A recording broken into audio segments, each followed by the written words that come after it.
Good evening. I'm Ari Mukherjee, and I'm delighted to see such a wonderful gathering. Today, we have the privilege of listening to a speaker who's truly a multifaceted personality, a teacher, a writer, and a veteran statesman. We are here to discuss nature's retaliation, and there is no one better suited to lead this discourse than our distinguished guest, Professor Pradeep Bhattacharya. Professor Pradeep Bhattacharya is a figure who has shaped minds in Chittaranjan College for a long time. His contribution to the broad spectrum of Bengali literature is profound, having authored notable works such as Path Kothay, Tukro Tukro Udhoy, and his childhood memories Jibon Kautuk. Remarkably, he has been publishing the little magazine Prag Bhasha for over 35 years.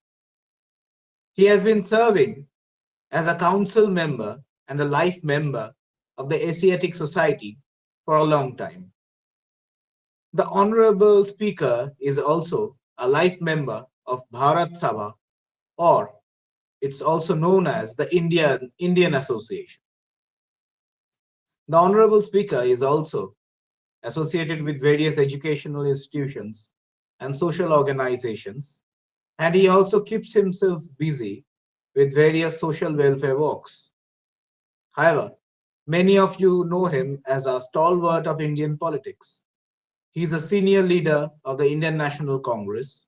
He served as a Minister of State and the member of the Legislative Assembly in the West Bengal government during the tenure of the then Chief Minister Sri Siddhartha Shankar Ray from 1972 to 1977. He has also served as a member of the Lok Sabha since 1996 and was a distinguished member of the Rajya Sabha from 2011 to 2023. It's an honor to have such an experienced leader and intellectual among us. Now, I sincerely request the Honorable Speaker, Professor Pradeep Bhattacharya, to take the stage and begin his address. Thank you.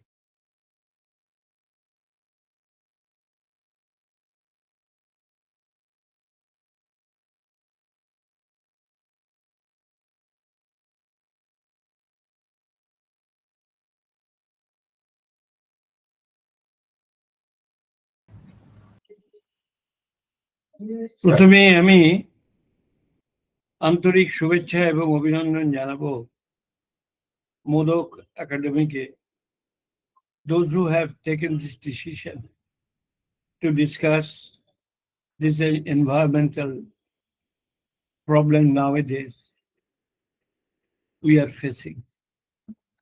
আমরা যে ধরনের দূষণের মধ্যে আজকে পড়েছি, সারা বিশ্ব, সারা পৃথিবী এই বিষয় নিয়ে ব্যাপক আলোচনাও করছে এবং বিশ্বজুড়ে বিতর্ক শুরু হয়েছে। জলবায়ু পরিবর্তনের নামে আন্তর্জাতিক সম্মেলন হয়েছে, আপনারা জানেন। বিশ্ব নায়করা তারা সকলে উপস্থিত ছিলেন। কি করণীয় তারা আলোচনা করেছেন, কতগুলো সিদ্ধান্ত নিয়েছেন, কিন্তু বাস্তব ক্ষেত্রে কতটুকু প্রযোজ্য হচ্ছে সেটাই তো সবথেকে বড় কথা। Look, I can say it this way. I know there are people have started acknowledging the merit of the situation. But unfortunately, knowing the facts very clearly, the pollution is a dangerous thing. Environment nowadays gradually creating a situation which will damage the health of the people all over the world. আমি আপনাদের কাছে খুব পরিষ্কার করে কয়েকটি কথা বলতে চাই।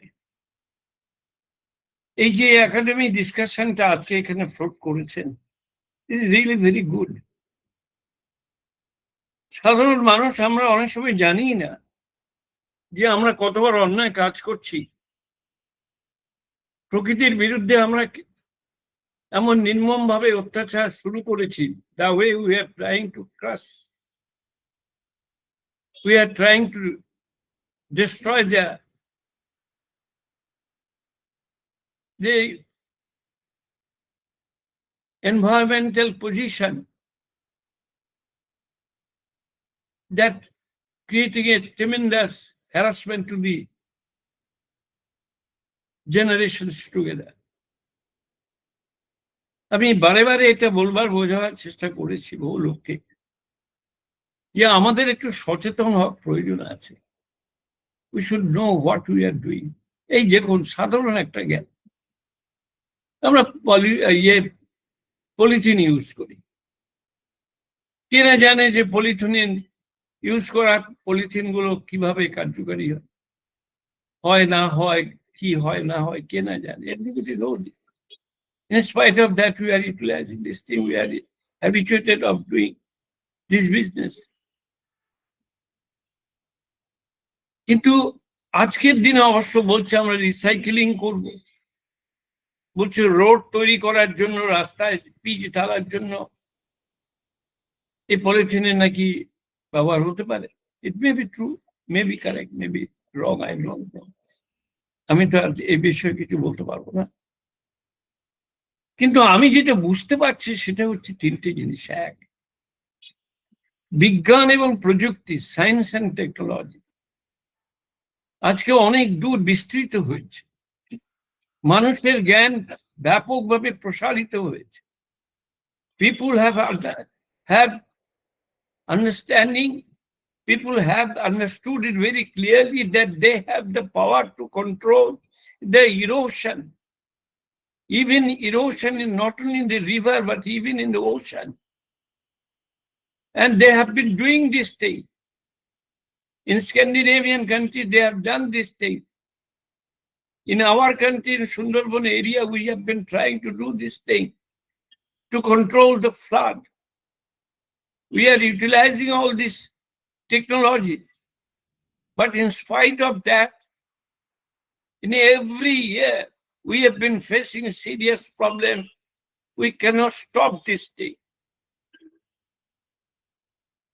কেন জানেন আমরা এটা বুঝতে পারছি না? যে আমি নদীর তীরভূমিগুলোকে বাঁধ দিচ্ছি ঠিকই, কিন্তু আমি যেভাবে বাঁধ দিচ্ছি সেই বাঁধের শক্তি অত্যন্ত দুর্বল। আমি নিজে সুন্দরবনে গিয়েছি, বিস্তৃত এলাকা পায়ে হেঁটে ঘুরেছি, আমি দেখেছি বাঁশের খুঁটি পুঁতে সেখানে মাটি দিয়ে কিংবা বালি দিয়ে তারা চেষ্টা করেছেন বাঁধ তৈরি করার, কিন্তু বাঁশের খুঁটিগুলো এত দুর্বল, কাঠের খুঁটিগুলো এত দুর্বল যে স্রোতের টান যখন খুব জোরে আসে ভেঙে চুরমার করে দিয়ে চলে যায়। কিছুতেই সেগুলোকে রোধ করা সম্ভব হচ্ছে না। আমাদের তো ভাবতে হবে একটা জিনিস, যে আমরা যে জায়গাটায় বাস করছি সেই জায়গাটাতে যদি আমরা এমন কিছু করি যেটা প্রকৃতিকে আঘাত করবে, তাহলে তো প্রকৃতি আক্রোশ মেটাবার চেষ্টা করবেই করবে।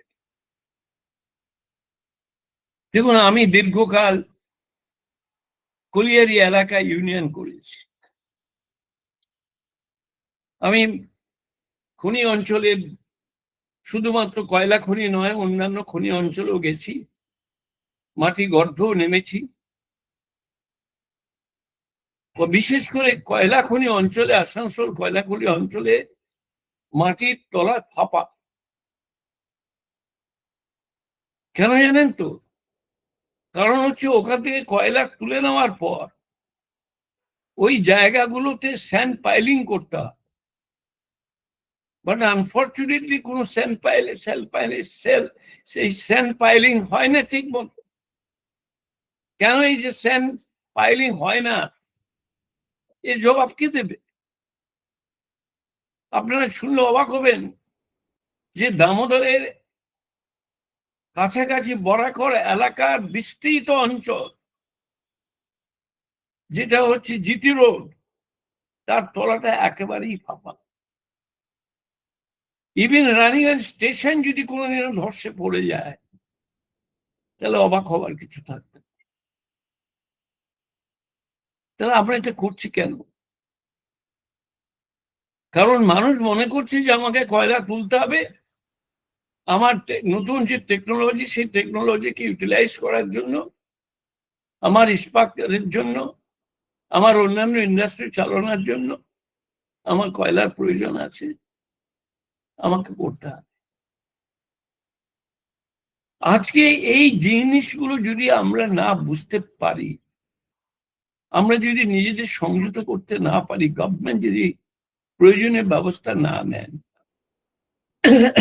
তাহলে তো সংকটটা ক্রমাগত ঘনীভূত হতেই থাকবে। তার থেকে আমরা কি করে নিজেদের বাঁচাতে পারবো? আমার মনে আছে কিছুদিন আগে বর্ধমানের লোক, আমি বর্ধমানে দীর্ঘকাল ছিলাম, দামোদরের নদীর পাড় দিয়ে হেঁটে যাচ্ছিলাম, কতগুলো কাজ ছিল, সেখানে দেখলাম ক্রমাগত বালি তুলে দিচ্ছে। সরকার বলছে বালি তোলা উচিত নয়, কিন্তু বালি উঠছে।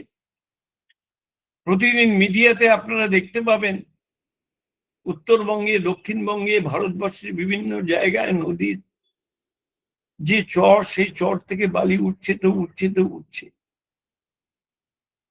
বালি করতে হবে ভালো বালি, তার দামও বেশি, কিন্তু এগুলো যে কি ক্ষতি করে দিচ্ছে সেটা কাকে বোঝা? এই জিনিসগুলো আমরা কিছুতে বুঝতে চাইছি না। আমরা মনে করছি যে আমাদের কিসের লাভ হবে। দেখুন, লাভ তো, টাকা পয়সা তো সকলেই চাইবে, জানা কথা। লাভের ব্যাপারটা তো দেখবে, আমি জানি, কিন্তু একটা তো তার সীমা রাখতে হবে। আজকে সেই জায়গাটায় আমরা আমাদের আমাদের দেশে, দেখুন আমাদের দেশে, আমি বিদেশের কথা বাদই দিলাম,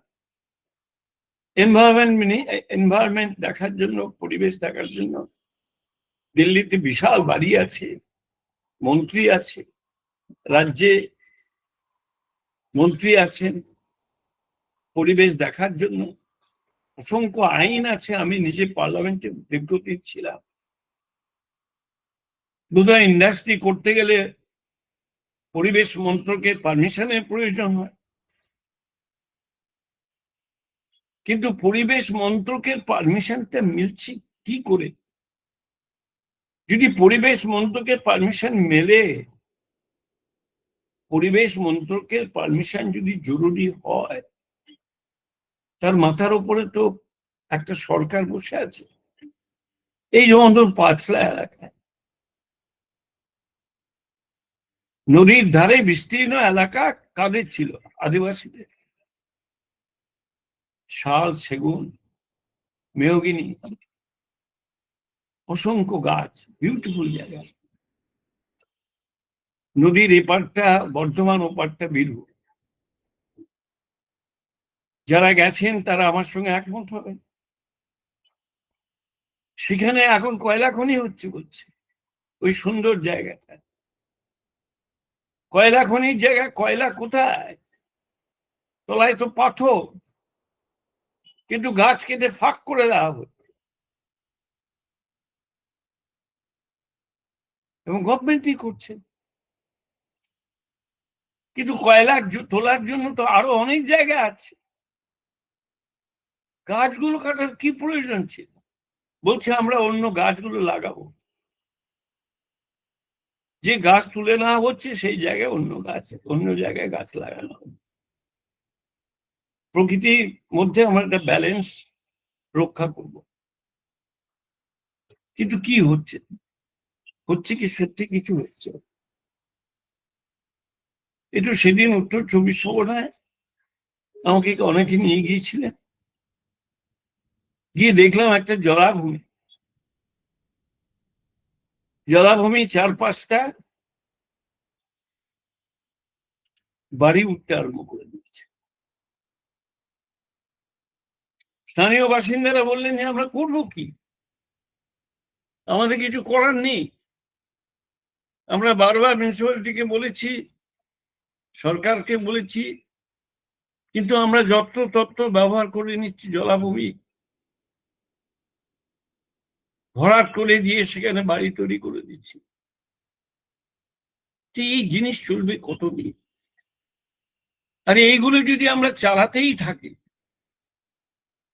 তাহলে পরে আমার কোনো সন্দেহ নেই আমরা এই প্রকৃতির ওপরে যে ক্রমান্বয়ে অত্যাচার করে চলেছি তার রিটারেশনটা এমন একটা জায়গায় যাবে যেটা কিন্তু আমাদের হাতের বাইরে চলে যাবে।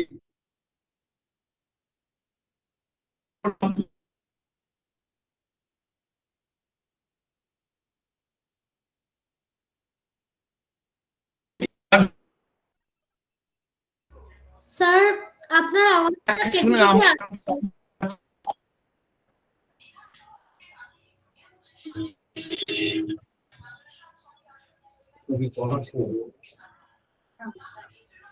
ঠিক আছে, আমাদের তো কোনো লাভ নেই তাতে। তার কারণটা হচ্ছে এগুলো তো আগের থেকে দেখার দরকার আছে। এত বড় একটা ভয়ঙ্কর কাণ্ড উত্তরবঙ্গে ঘটে গেল, আর প্রায় তো দার্জিলিং, গ্যাংটক এই রাস্তার মধ্যে ধস নামবে না কেন? পাহাড় কেটে দিয়ে সেখানটায় যদি আমি রাস্তা তৈরি করি, এই যেমন ধরুন না কেন কিছুদিন আগে উত্তরাখণ্ডে ভয়ঙ্কর রকমের ক্লাউড বাস্ট হয়ে গেল, মন্দির ভেসে গেল, 4তলা 5তলা বাড়ি নৌকোর মতো ভেসে চলে গেছে। কিন্তু আমরা কি ক্ষান্ত হচ্ছি?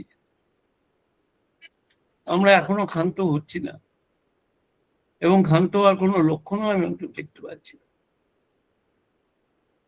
তো এই জায়গাটা তো একটা জায়গায় তো এই জায়গাটা তো এরকম ভাবে চলতে পারে না। আমার মনে হয় যে আমাদের কিছু কিছু সিদ্ধান্ত নতুন করে ভাবার প্রয়োজন আছে। দেখুন, আমি আপনাদের কাছে একটা জিনিস বলি,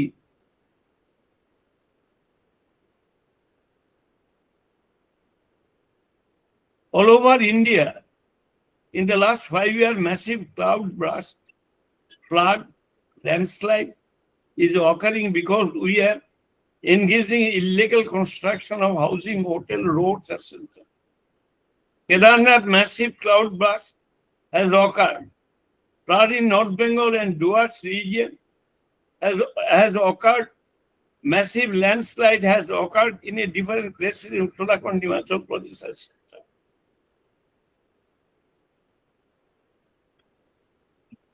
চায়নাতে কি করেছে জানেন তো? একটা ওয়ার্ড ডিক্লেয়ার করে দিয়েছে। ওরা বলছে যে এই জিনিসকে বন্ধ করার জন্য আমাদের যে কোনো অ্যাকশন নেওয়ার দরকার আমরা নেব। বলছে around 2013 China saw the rise of the critical social and political will which declared war on pollution. তো আমাদের দেশে ওয়ার অন পলিউশন করতে দিল্লিতে যায় না। আমাদের দিল্লিতে অনেক বন্ধু বান্ধব আত্মীয় স্বজন আছে, তারা আমাকে বলে এখন দিল্লি আসবেন না, ভয়ঙ্কর পলিউশন। পাশের রাজ্যতে হরিয়ানা, পাঞ্জাবে সেখানে খড়ের মুঠাগুলো পুড়িয়ে দিচ্ছে। পুড়িয়ে দেওয়ার ফলে যে ধোঁয়াটা উৎপন্ন হচ্ছে, সেই ধোঁয়াটা দিল্লিতে একেবারে ছারখার করে দিয়ে চলে যাচ্ছে।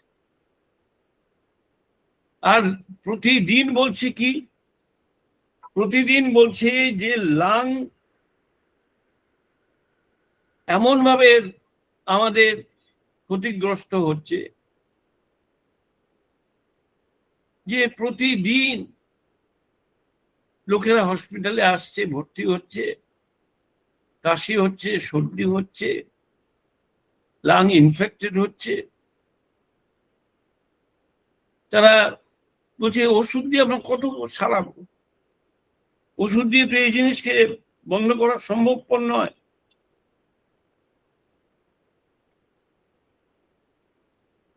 দেখুন, আজকে পণ্ডিত ব্যক্তি যারা আছেন তারা নানা রকমের স্ট্যাটিস্টিক্স দিচ্ছেন, বিভিন্ন আর্টিকেল ও সংবাদপত্র বেরোচ্ছে। আমি বহু আর্টিকেলও পড়েছি। তো আর্টিকেল পড়ে তো কোনো লাভ হচ্ছে না। বাস্তবে কোনটা ইমপ্লিমেন্টেড হচ্ছে এবং হচ্ছে না, সেটাই তো আমাদের দেখতে হবে। এবং বাস্তবে আমি তো ইমপ্লিমেন্টেশনের কোনো চেহারা আজ পর্যন্ত লক্ষ্য করছি না। দেখুন, আমি জানি সভ্যতার ক্রমবিকাশ ঘটবে। আমরা তো আর জঙ্গলের রাজত্ব নেই। আদিম সভ্যতার ক্রমবিকাশ ঘটবে। মানুষ একদিন প্রস্তর যুগে ছিল, সেখান থেকে উত্তীর্ণ হতে হতে ধাতুর ব্যবহারের মধ্যে দিয়ে সভ্যতার ক্রমবিকাশের মধ্যে দিয়ে আরবানাইজেশন হয়েছিল। পাহাড়ের ভেতরে নানা রকমের শিল্পের উত্থান হয়েছে, আরবানাইজেশন, নগরায়ন হয়েছে। আমাদের মহাকাব্য, গ্রিকের মহাকাব্য, পৃথিবীর বিভিন্ন দেশের সাহিত্যের মধ্যে নগর সভ্যতার ক্রমবিকাশ ক্রমান্বয়ে প্রতিফলিত হচ্ছে। নতুন নতুন শিল্প আসছে, শিল্পের বিবর্তন ঘটছে। একদিন মানুষ যেভাবে শিল্পের কাজ করতেন, আজকে তার থেকে অনেক পরিবর্তন ঘটে গেছে। ইউরোপ, আমেরিকার মতো বহু দেশে আজকে স্মোকলেস ইন্ডাস্ট্রি তৈরি হচ্ছে। আমার দেশে তার কোন চিহ্ন আমি আজ পর্যন্ত বেশি লক্ষ্য করছি। আমি জানি এই আরবানাইজেশন, এই শিল্প বিপ্লব, ইন্ডাস্ট্রিয়াল রেভলিউশন, এটা ক্রমগতিতে হতেই থাকবে এবং এটাকে তো বন্ধ করা সম্ভব নয়। আজকে মানুষ স্পুটনিকে করে কোথায় চলে যাচ্ছে, 2 মাস, 3 মাস, 4 মাস মহাকাশে থাকছে। মানুষ সমস্ত কিছু এক্সপেরিমেন্ট করছে এবং এক্সপেরিমেন্ট করে বহু জায়গায় সফলও হচ্ছে এবং তারা প্রমাণ করে দিচ্ছে যে প্রকৃতিকে আমরা অনেক পরিমাণে নিয়ন্ত্রণ করতে পারছি।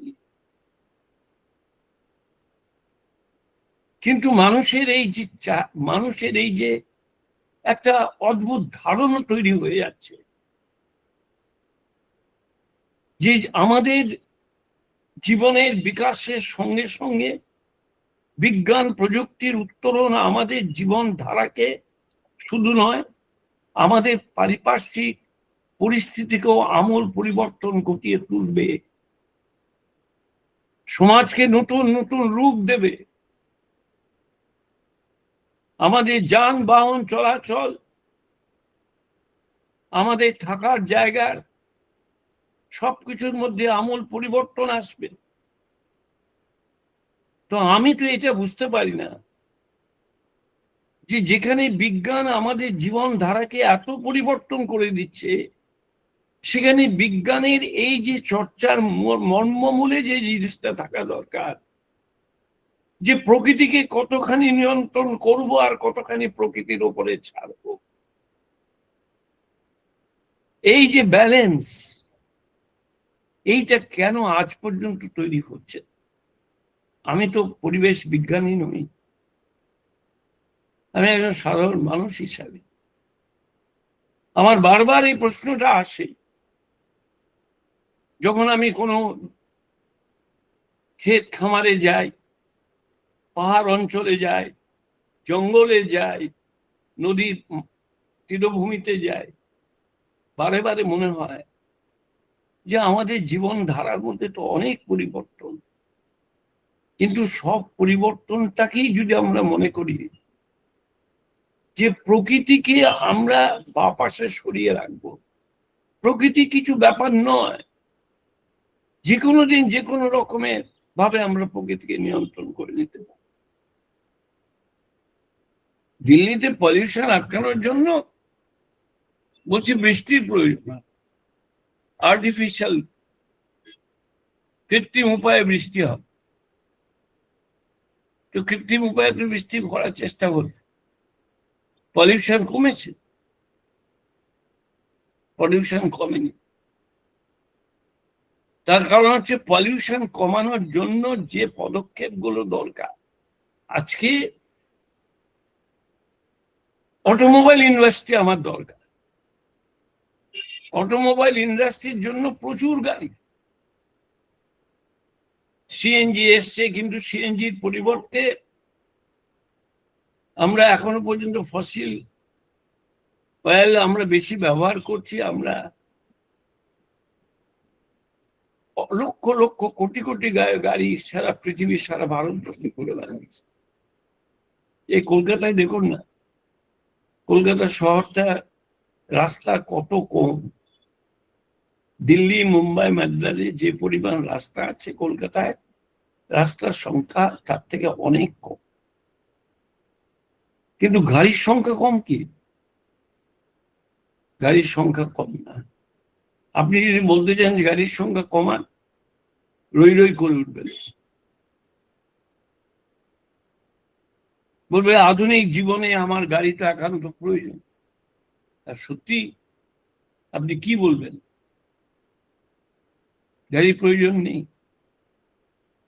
সরকার বললেন যে ঠিক আছে, আমি ফ্লাইওভার বানিয়ে দিচ্ছি, মেট্রো করে দিচ্ছি। ফ্লাইওভার হলো, মেট্রো হলো, গাড়ির সংখ্যাও বাড়লো। আরে জনসংখ্যা তো বাড়ছে। এখন অবশ্য সংখ্যাবিদরা বলছেন যে জনসংখ্যা নাকি আগের থেকে ক্রমাগত কমছে।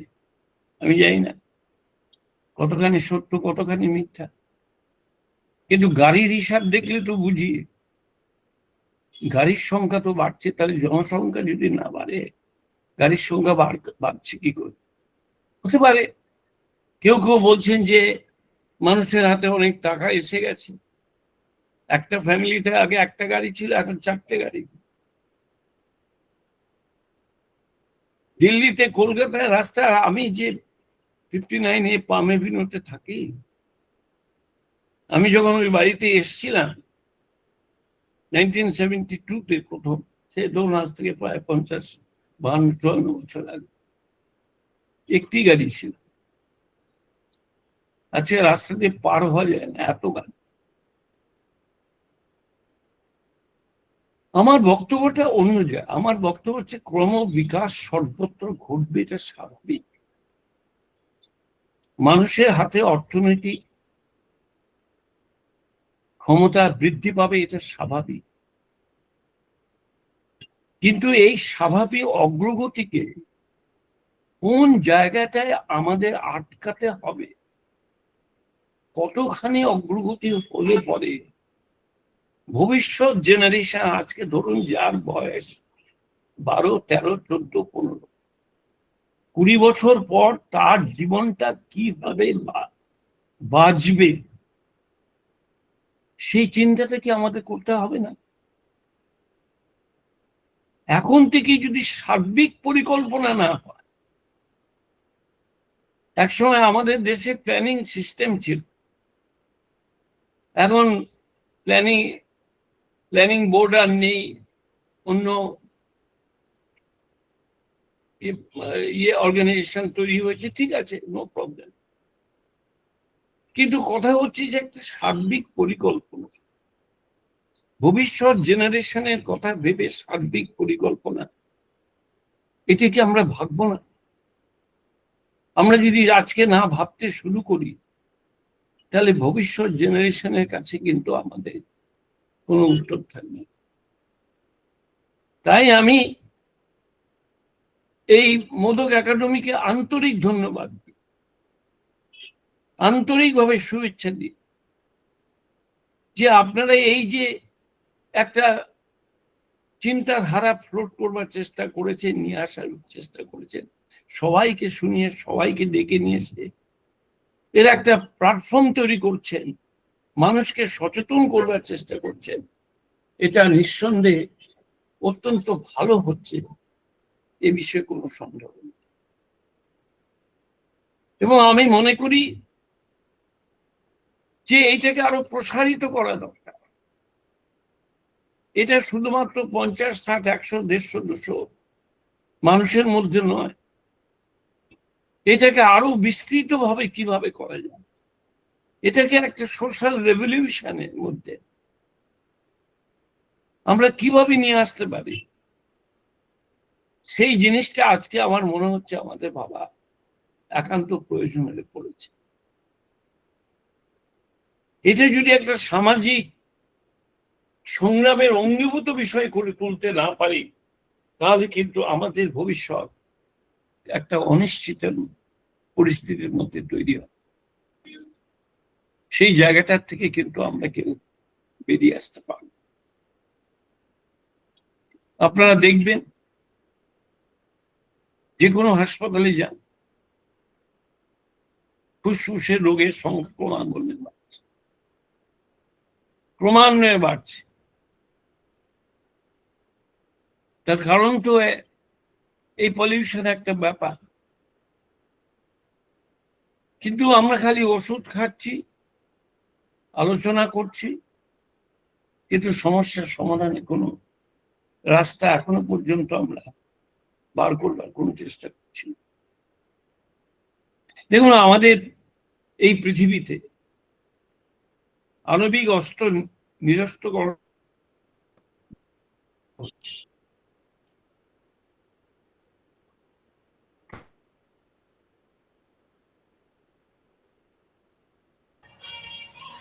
স্যার আপনার আওয়াজ শোনা যাচ্ছে না, কেটে কেটে আসছে।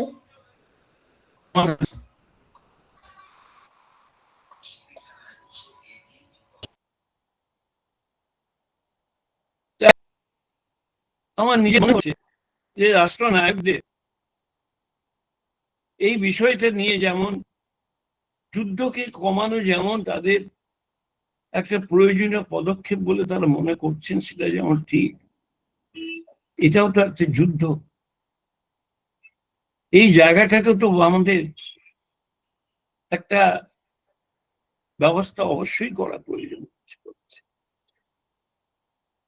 আজ থেকে 200 বছর আগে ভাবুন,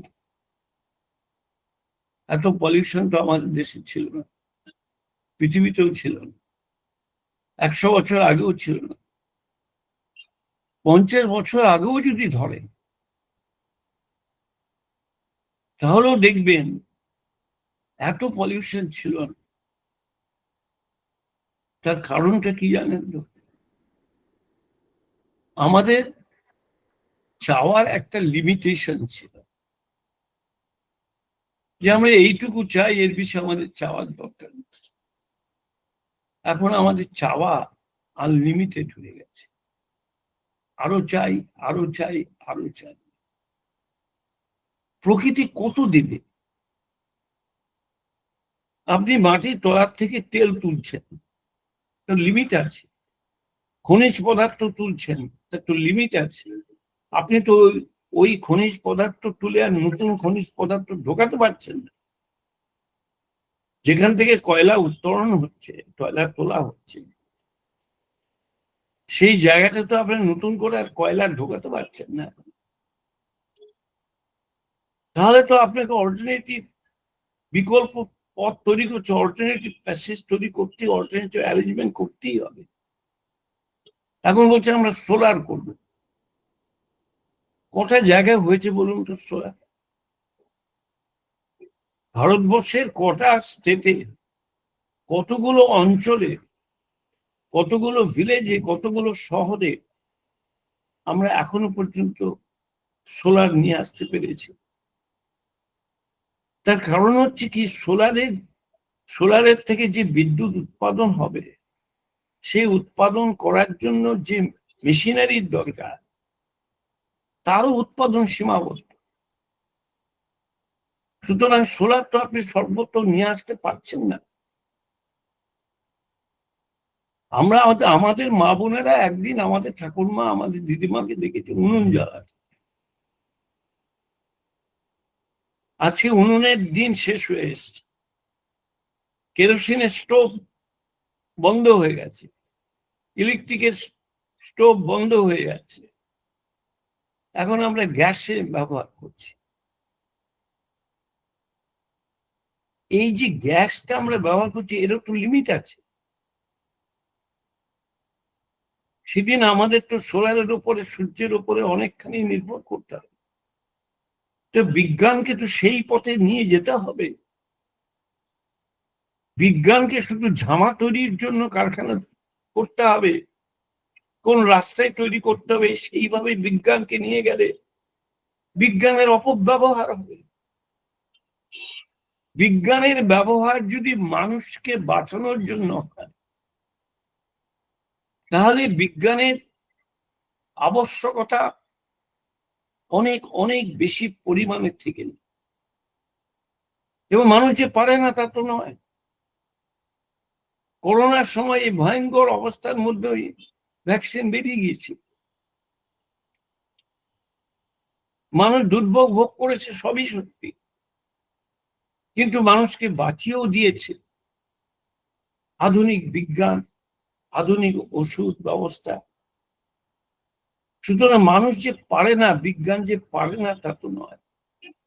মৌলিক প্রশ্নটা আজকে এসে গেছে, বিজ্ঞানকে আমরা কতটা প্রকৃতির ওপরে অত্যাচারের জন্য ব্যবহার করব,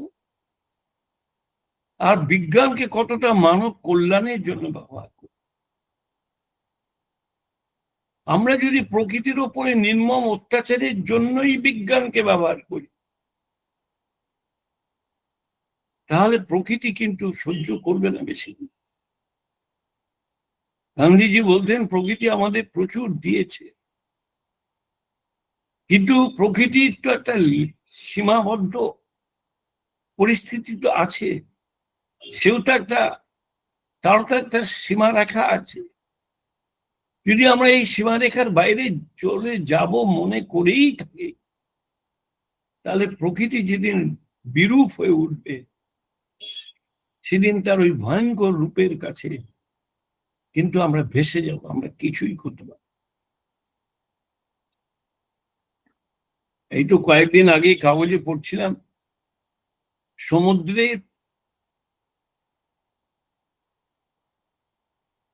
এমন পরিস্থিতি তৈরি হচ্ছে যে সমুদ্র ধীরে ধীরে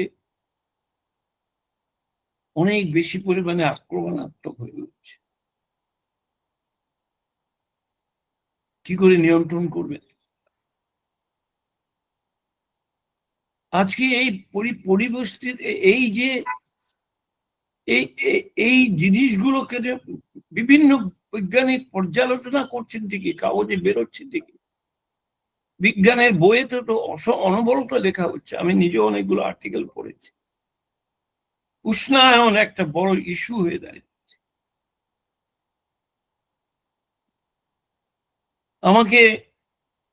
আমার মনে আছে, আমি এবার বৈষ্ণব দেবী মন্দিরে গিয়েছিলাম। বৈষ্ণব দেবী মন্দিরে কাটরা থেকে হেলিকপ্টারে মন্দিরের 3-4 কিলোমিটার আগে এক জায়গায় আমাদের নামিয়ে দিল, সেখান থেকে হেঁটে যেতে হবে। দিল্লিতে ফেরত আসার পর একদিন একটা সেমিনার অ্যাটেন্ড করতে গেছি, সেখানে একজন বলছেন এই যে হেলিকপ্টারে আমরা ব্যবহার করছি, এই ব্যবহার করার ফলে পাহাড়ি অঞ্চলে ভীষণ বিপদ তৈরি হচ্ছে। কি হচ্ছে না, ওই যে গ্যাস এবং গরম হাওয়া তৈরি হচ্ছে, সেগুলো প্রকৃতি অ্যাবজর্ব করতে পারছে না, বরফগুলো গলতে শুরু করবে। সুন্দরভাবে বিশ্লেষণ করছি।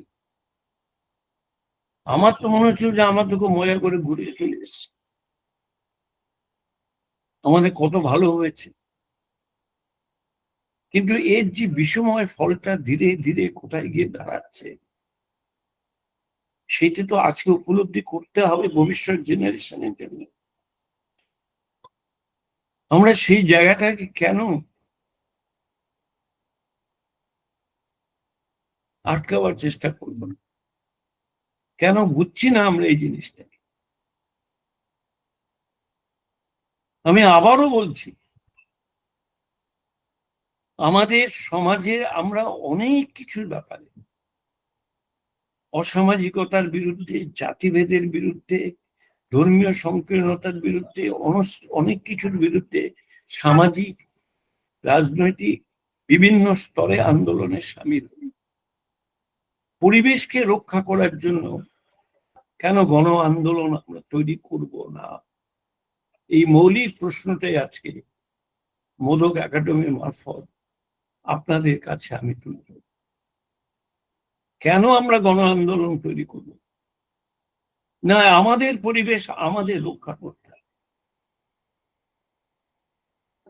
কেন আজকের এই শতাব্দীর এই উচ্চতম শিখরে যখন আমরা নিজেদের নিয়ে গেছি বলে দাবি করছি, বিজ্ঞান, প্রযুক্তি, শিক্ষায়, দীক্ষায়, সমস্ত কিছুর মধ্যে একটা নতুন নতুন আবিষ্কার আমাদের চমকে চমকে দিচ্ছে। রোবট আমাদের কাছে একটা আজকালকার দিনে যেন জীবনের অঙ্গীভূত হয়ে যাচ্ছে। কৃত্রিম ইন্টেলিজেন্সিয়া আজকের দিনে আমাদের পৃথিবীতে এসে গেছে। কৃত্রিম বুদ্ধিমত্তা, আরে কৃত্রিম বুদ্ধিমত্তাকে দিয়ে আমি কিছু কাজ নিশ্চয়ই করতে পারবো, ওটা আমাদের জীবনে অনেক সময় কাজে লাগবে, কোনো সন্দেহ নেই। কিন্তু কৃত্রিম বুদ্ধিমত্তা দিয়ে প্রকৃতির রোষকে আমি আটকাবো কি করে? নেচার রিটেলিয়েশনকে আমি আটকাবো কি করে? প্রকৃতির রুদ্র রোষকে আটকাবো কি করে? ধসনামাকে আমি আটকাবো কি করে? আমি এখান থেকে গ্যাংটক যাব, গ্যাংটকে যাওয়ার রাস্তায় গাড়িতে 3 দিন কেন থাকবো? ধসের জন্য। কোন কোন রোবট আমাকে সেখান থেকে বাঁচাবে? কোন চিন্তাধারা আমাকে সেখান থেকে বাঁচাবে? আমাকে তো সেই অপেক্ষা করতেই হবে, কখন হেলিকপ্টার আসবে, কখন বরফ সরানো হবে, কখন পাহাড় কেটে পরিষ্কার করা হবে, তারপর আমি বেরোবো। তাহলে এই যে বিজ্ঞানকে আমরা ব্যবহার করছি, আমি কেউ ভাববেন, কেউ হয়তো মনে করছেন যে প্রদীপ এসব কি বলছে, তাহলে বিজ্ঞানের এই সমস্ত জিনিসগুলো সে সব বন্ধ করে দিতে হবে। না, আমি এগুলো একবারও বন্ধ করতে বলছি না, কিন্তু আমি যেটা বলতে চাইছি পরিষ্কার করে বারে বারে বলবার চেষ্টা করেছি, সেটা হচ্ছে বিজ্ঞানকে মানব কল্যাণের অংশীভূত করুন। বিজ্ঞানকে মানব কল্যাণের অংশীভূত না করলে পরে, বিজ্ঞানকে লোভের সামগ্রী হিসাবে ব্যবহার করলে পরে, প্রকৃতির উপরে নির্যাতন করে করে প্রকৃতির থেকে শুধু আহরণ করে নিয়ে চলে যাব, আর আমি সুখের আমার 50, 60, 100 বছরের জীবন অতিবাহিত করব যদি মনে করি, তাহলে পরে কিন্তু ভবিষ্যৎ পৃথিবী কি দেখে যাবে কেউ বলতে পারবে না। তাই এই ব্যাপারটা আবারও বলছি, একটা গণ আন্দোলনের রূপ দেওয়ার দরকার আছে। আমি আশা করি এই মোদক একাডেমির মারফত যে সমস্ত গণ্য মানুষেরা এটা শুনছেন,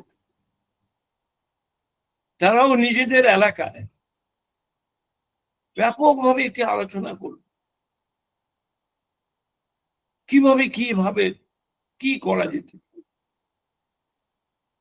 কোন পদ্ধতিতে আমরা এগোতে পারি। সার্বিকভাবে সরকারের দায়িত্ব সরকারকে মনে করিয়ে দাও। দেখবেন আপনি একটা জিনিস, এইটু ইলেকশন আসছে স্টেটে, এর আগেও ভারতবর্ষের সমস্ত স্টেটে ইলেকশন, ভারতবর্ষে কেন পৃথিবীর বিভিন্ন দেশে ইলেকশন হচ্ছে, ম্যানিফেস্টো বেরা প্রকৃতিকে নিয়ন্ত্রণ করার জন্য, পরিবেশকে নিয়ন্ত্রণ করার জন্য, প্রাকৃতিক ভারসাম্যকে রক্ষা করার জন্য কটা ম্যানিফেস্টো ইস্তাহারের মধ্যে উল্লেখ থাকবে? কটা থাকে? এই যে ন্যূনতম কর্মসূচির কথা আমরা গল্প বলি, আমি নিজে তো বলেছি, বহু লিখেছি এইসব ইস্তাহার তিস্তাহার, তা আমরা তো এইটাকে দেখি না, যারা প্রয়োজনে মনে করি। আজকে মানুষ যদি জাগে, মানুষ যদি দাবি করতে শুরু করে যে পরিবেশকে নিয়ন্ত্রণ করুন, কোন সরকার পারবে পরিবেশ নিয়ন্ত্রণ করতে, আমরা তাকেই ভোট দেব। তাহলে ভবিষ্যৎ জেনারেশন কিন্তু আশার আলো দেখবে, মানুষ দুহাত তুলে আশীর্বাদ দেবে। আমি ভবিষ্যতের কথা ভেবে আমার ক্ষুদ্র চিন্তার মধ্যে দিয়ে যতটুকু সম্ভব আমি বলবার চেষ্টা করলাম। আশা করি আরো অনেক পণ্ডিত ব্যক্তি আছেন যারা এতে অংশ নেবেন, অংশ নিয়ে তারাও তাদের মতামত ব্যক্ত করবেন। এবং সত্যিকারে আবারও শেষ করার আগে বলি, চলুন সবাই মিলে একটা তীব্র গণ আন্দোলন গড়ে তুলি পরিবেশ রক্ষার জন্য। নমস্কার, জয় Hind. Thank you, sir, for your beautiful session. Okay, so now I'm going to invite our advisory board member, Professor Monitor Dasgupta, sir. নমস্কার একটু প্রশ্ন হবে সবাইকে। না? কিন্তু নমস্কার প্রদীপ বাবু, ভালো আছেন? আবার দেখা হলো, খুব ভালো লাগছে। শনৈ শনৈ আগত নতুন বছরের শুভকামনা আগেই জানিয়ে রাখলাম। এখানে তাকান। প্রদীপ বাবু তো রাজনৈতিক পরিচয়টা আমার কাছে পরে, আগে পরিচয় আমার মতন তিনি অধ্যাপক। ফলে ঠিক যেন ছাত্রদের যেমন বলতেন তেমনি বললেন যে মানুষের কি কর্তব্য, মানুষের কি করা উচিত, এবং বলেও দিলেন আমাদের সরকারের কোন দিকে নজর দেওয়া উচিত। কিন্তু বধির কর্ণে উপদেশামৃত কতটুকু ঢুকবে জানি না।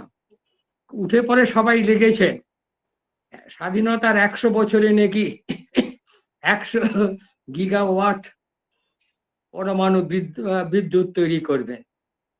আমার নিজের মতে, আমি 40 বছর পোস্ট গ্রাজুয়েট ক্লাসে বিভিন্ন বিশ্ববিদ্যালয়ে এই নিউক্লিয়ার কেমিস্ট্রি পড়িয়েছি।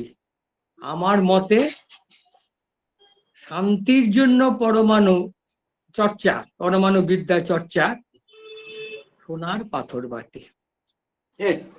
এটি যদি একবার মানে ইনস্টল করা হয়, স্থাপিত করা হয়, তাহলে পরে তার যে বর্জ্য পদার্থ 1000 বছর ধরে থেকে যাবে। ঠিক বলেছেন, ঠিক বলেছেন। কাজেই যে খরচ আজ পর্যন্ত সারা পৃথিবী করেছে এই পরমাণু বিদ্যুতের পেছনে, যদি এটি সৌর বিদ্যুতের পেছনে করতো, তাহলে এতদিনে আমরা সৌর বিদ্যুতের স্বয়ংসম্পূর্ণ হতে পারতাম। কিন্তু সবারই হচ্ছে দেখো আমার কত বড় ছাতি, আমি কত বড় কিছু করতে পারি। এখন সেই জন্যই বললাম যে অধ্যাপকের এই উপদেশামৃত বধির কর্ণে প্রবেশ করবে কিনা জানি না, কিন্তু ওই যে আমরা তো মাস্টার, কাজেই বলাটা হচ্ছে আমাদের ধর্ম। আমাদের মনে হয় যে আমাদের বলতে হবে, কোনো না কোনো সময়, কখনো না কখনো মানুষ যদি বুঝতে পারে যে আমরা একেবারে সর্বনাশের খাদের কিনারায় এসে পৌঁছেছি আর এক পায়ে গুলেই সর্বনাশ, যদি তখন পিছুবার মতন সুবুদ্ধি হয়। সেই জন্যই আমাদের বলে যেতে হবে, মানুষকে সাবধান করে যেতে হবে, পৃথিবীকে সাবধান করতে হবে। আমার কথাটাও তো খুব মানে দূরও শোনাবে, কিন্তু বিভিন্ন দেশেই আমরা দেখছি, সারা পৃথিবী জুড়ে অনেক জায়গাতে যে সমস্ত রাষ্ট্রনায়করা সব আসছেন, তাদের বুদ্ধিবৃত্তি দেখে সত্যি আমরা খুব শঙ্কিত হচ্ছি। আপনার সঙ্গে আমি সহমত। আমাদের স্যার একটু কোশ্চেন করতে দিন, আমাদের একটু কোশ্চেন করতে দেওয়া উচিত।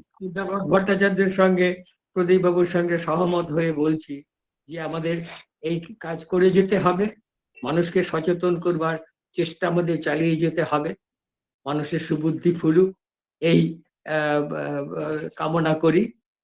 আর কারণ মানুষ তো নিজের স্বার্থ তো দেখে, কাজে নিজের স্বার্থেই হয়তো একদিন ঘুরে দাঁড়াবে, সেই দিনের অপেক্ষায় আমরা রইলাম। আমাদের যা বয়স, আমরা হয়তো দেখে যেতে পারবো না, কিন্তু আশা করব যে আমাদের ভবিষ্যৎ প্রজন্ম মধ্যে সেই সুবুদ্ধির উদয় হোক। আমি আমার নিজের পক্ষ থেকে, আমার একাডেমির পক্ষ থেকে প্রদীপ বাবুকে অসংখ্য অসংখ্য ধন্যবাদ জানাচ্ছি, তার মূল্যবান সময় দিয়ে এখানে আলোচনা করার জন্য, এবং উপস্থিত শ্রোতৃবৃন্দকেও আমার শুভকামনা জানাচ্ছি। নমস্কার।